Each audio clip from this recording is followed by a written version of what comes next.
going on? It's cold. Film ini mengisahkan tentang seorang preman bayaran paling sadis yang setelah bertahun-tahun pensiun akhirnya kembali menjalani profesi tersebut hanya demi untuk menyelamatkan seorang anak gadis yatim piatu.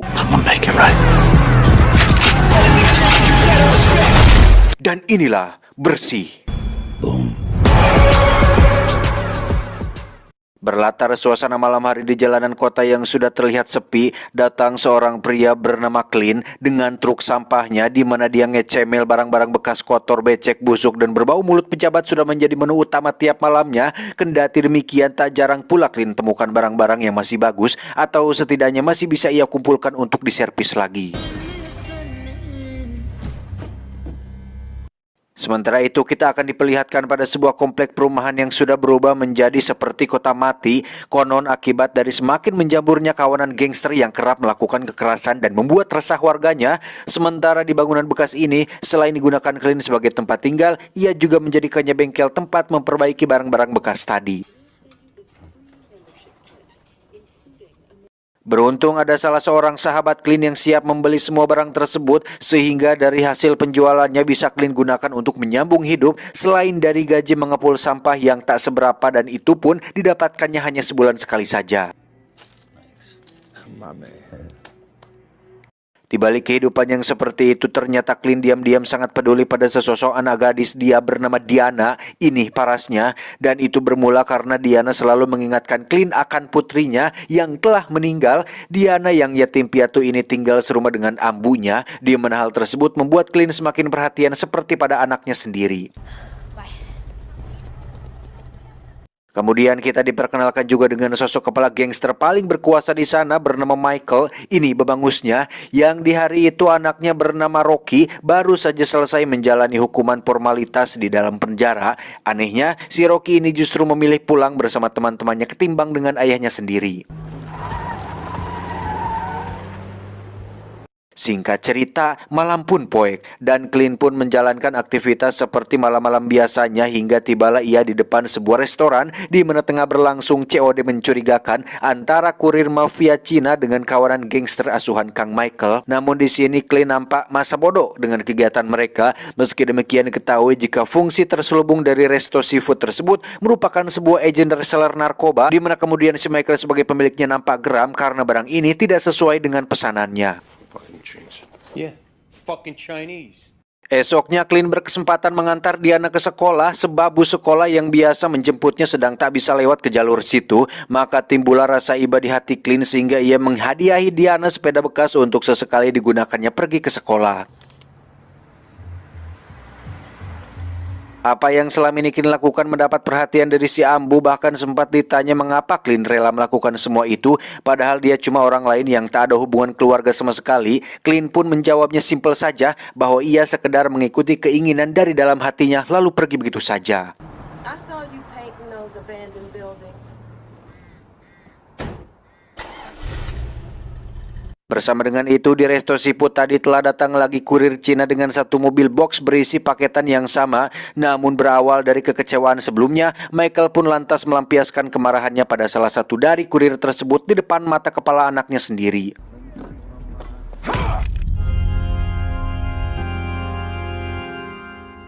Watch.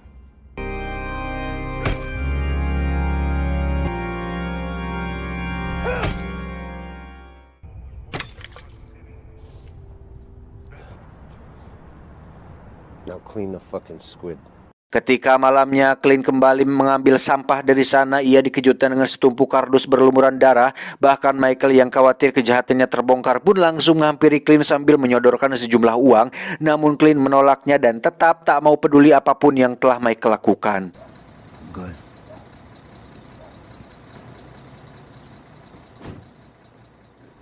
Hingga pada suatu saat ketika Clint terpaksa harus memeriksa mobil tuanya yang tiba-tiba mati, lalu muncullah seseorang yang tengah berusaha lari dalam pengejaran sekawanan gangster. Clint yang kaget banget pun spontan bergegas ke arah mereka dan kali ini dia seperti penasaran untuk memastikan yang sedang terjadi. Namun tiba-tiba Ya, akibat pukulan keras mengakibatkan kepala belakangnya mendapat perawatan serius yang karena luka tersebut Clint harusnya sudah mati, akan tetapi takdir berkata lain di mana Clint justru sembuh dengan cepat dan memilih segera pulang malam itu juga tanpa membawa sedikit pun obat yang dokternya berikan.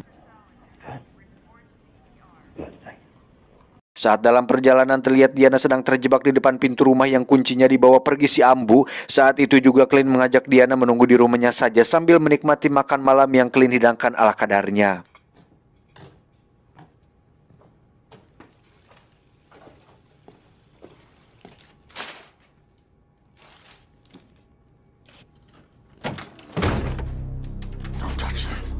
Sementara itu di meja makan berbeda nampak Michael berusaha menasihati Rocky anaknya, namun alih-alih meresponnya baik-baik, si Rocky ini justru berbalik nyangangang karena merasa jika selama ini ia hanya diberi contoh sikap yang salah dari sang ayah.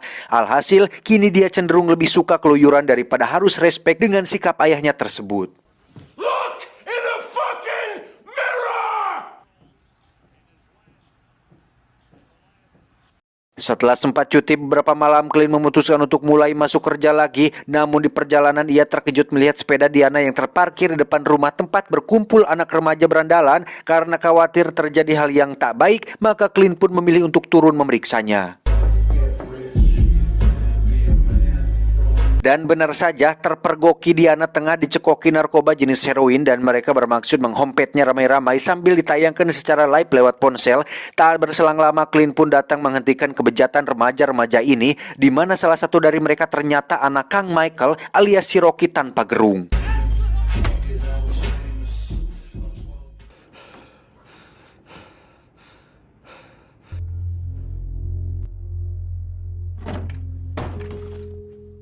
Beberapa hari setelahnya terlihat balutan perban masih melilit di wajah Rocky yang petot. Bahkan jika tak segera dioperasi maka besar kemungkinan dia tak akan bisa berbicara lagi. Akan tetapi buntut dari pertengkaran di meja makan waktu itu, Michael malah membiarkan Rocky dan hanya fokus untuk balas dendam pada orang yang jadi pelakunya saja. Leave it.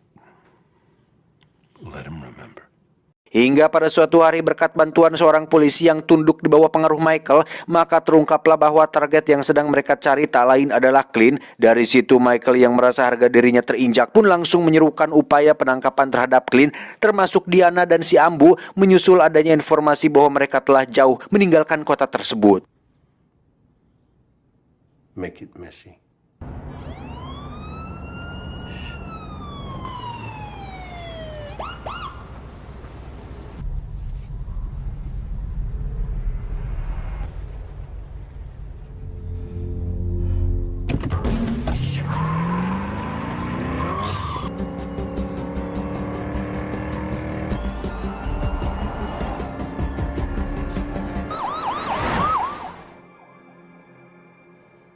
Dalam perjalanan, Clint memutuskan berhenti di sebuah kafe yang ada WC umumnya. Selain karena penyakit beser si Ambu yang kembali kumat, di sini Clint juga berkesempatan untuk mencari mobil lain yang lebih prima untuk dibawa menempuh perjalanan jarak jauh.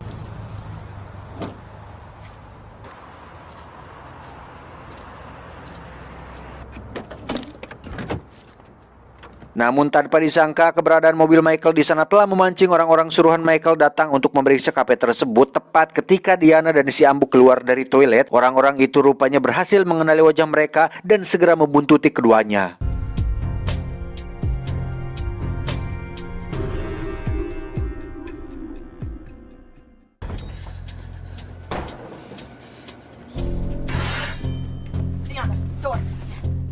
Sementara itu, Clint yang baru sadar bahwa posisinya sedang terancam langsung mengincar salah satu anggota gangster yang masih menunggu di mobil, dan tak butuh waktu lama orang itu pun berhasil dihabisinya tanpa ampun.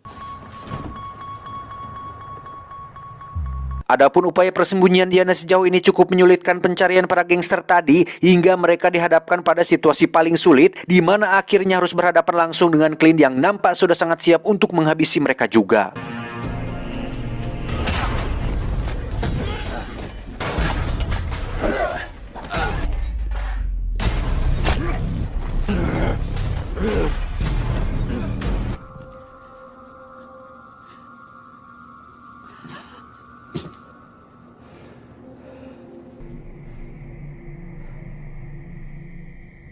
Singkat cerita, Clint berhasil mengamankan Diana dan si Ambu di sebuah motel. Selintas Clint kembali teringat kisah kelam di masa lalu ketika putrinya tewas setelah iseng-iseng menyuntikkan cairan narkoba yang biasa Clint gunakan sehari-hari. Maka dari rasa bersalahnya itu, Clint telah bersumpah untuk tetap menjaga Diana sebagai penebus atas keteledorannya tersebut.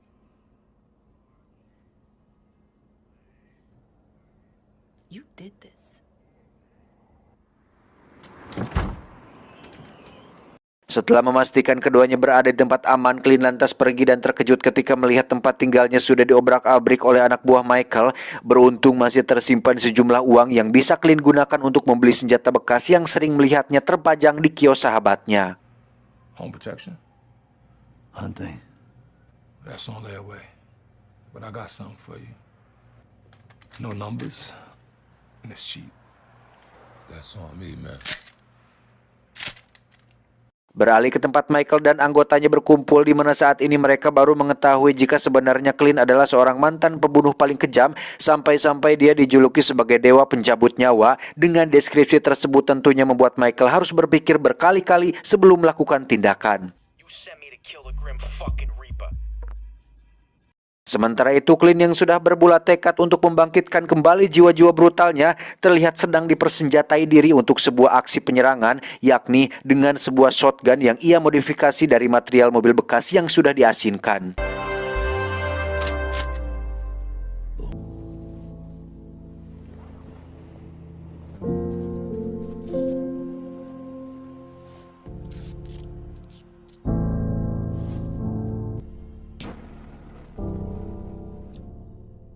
Untuk mengantisipasi hal tersebut, Michael sengaja mendatangkan beberapa orang dari mafia lain untuk berjaga-jaga di rumahnya, karena walau bagaimanapun untuk menghadapi seorang Clint, pastinya tak akan cukup jika cuma mengandalkan kekuatan dari personilnya saja. A dead one. Di tengah asik-asiknya mereka minum, tiba-tiba sebuah truk sampah mendobrak rumah Michael, disusul dengan padamnya penerangan karena Clint sengaja telah membuat gardu listriknya meledak terlebih dahulu. Alhasil dengan begitu leluasa Clint mulai menyerang para mafia yang ada di sana satu persatu. Boom.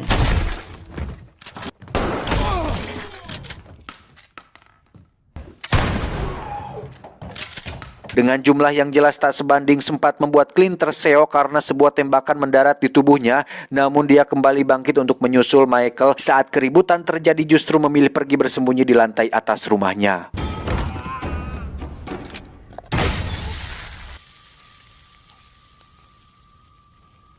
Beruntung Clint dipertemukan dengan istri Michael yang kemudian menunjukkan di mana suaminya bersembunyi, sehingga meski dengan langkah tertatih, akhirnya Clint pun berhasil menemukan tempat tersebut. Namun sayang, usahanya itu harus terhambat dengan persediaan amunisi yang sudah mulai habis.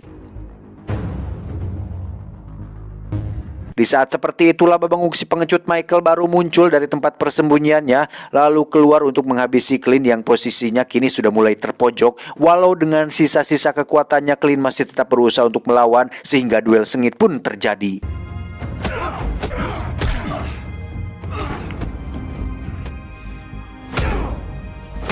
Pertarungan ini sekaligus menggambarkan bahwa Clint merupakan predator paling mentereng yang pernah berjaya pada masanya, dan hal itu terbukti ketika ia mampu membalikan keadaan di mana Michael dibuatnya benar-benar tak berdaya. Namun tiba-tiba kemunculan Rocky dengan satu kali tembakan ke bahu Clint membuat Michael sempat terenyuh bangga atas keberanian anaknya ini. Walau ternyata itu hanya sebuah permulaan, karena kemudian peluru-peluru itu pun menghujam tubuh Michael berkali-kali dan akhirnya ia pun tewas terbunuh di tangan putranya sendiri.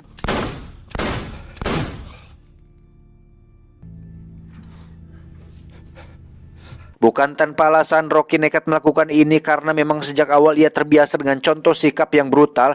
Maka tak heran jika sekali ia merasa kecewa, kemudian dituntaskannya dengan gaya-gaya kebrutalan pula. Tak cukup dengan menghabisi ayahnya, Rocky bahkan sempat mau membinasakan Clint juga. Namun dengan kecerdikan sang sutradara, maka Clint pun terselamatkan oleh magazin pistol Rocky yang ternyata sudah tak ada pelornya lagi.